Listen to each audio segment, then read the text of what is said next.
Etsekilany ihany koa anefa velim-panantenana amin'ny fahazahoan'ny fandraisana fividianana fiodinana faharoa amin'izay fividianana filoham-pirenena izay ny kandidany hery vaovao ny Madagasikara io no isan'ny nivohitra nandritry ny lahateny nandritry ny famaranana ny fampelezan-kevitra tetsy amin'ny tany malalaka Andotapenaka.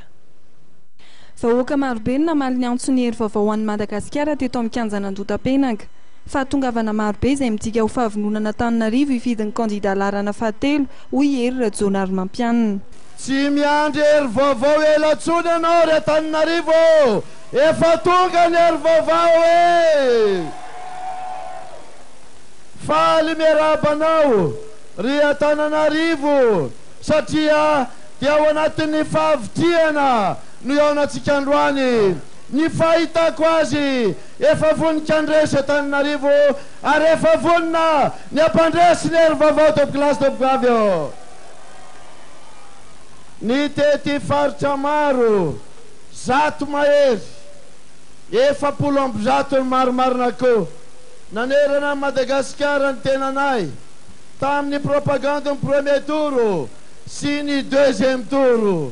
Niona tamin'ny vahoaka, niaino ny vahoaka ary nandray ny etaetan'ny vahoaka.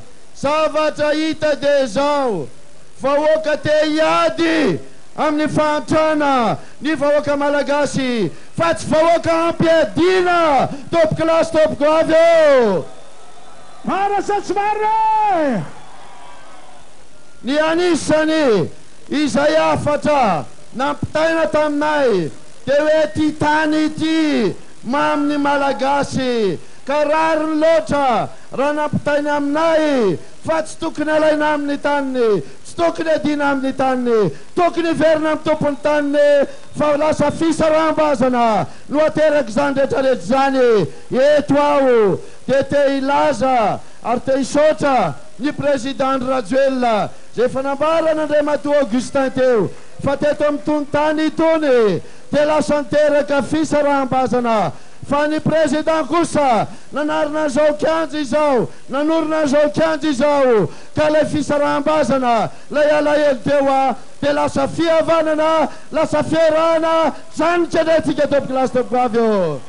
Nilaza fa vonina hitondra fampandrosoana ho an'ny Madagasikara ny kandida Hery Rajaonaromampianina hijery akaiky ny lafiny fampianarana, fahasalamana, ny tanora, fampiroboroboana ny indostria ny kandida.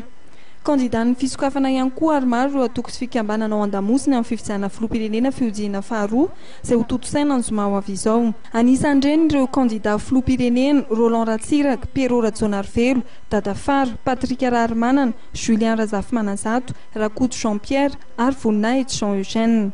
Ny filohan'ny tetezamita Andry Rajoelina ihany koa dia niara-dalana hatrany ny kandida Larana fahatelo nandritra ny fampelezan-kevitra fiodiana faharoa.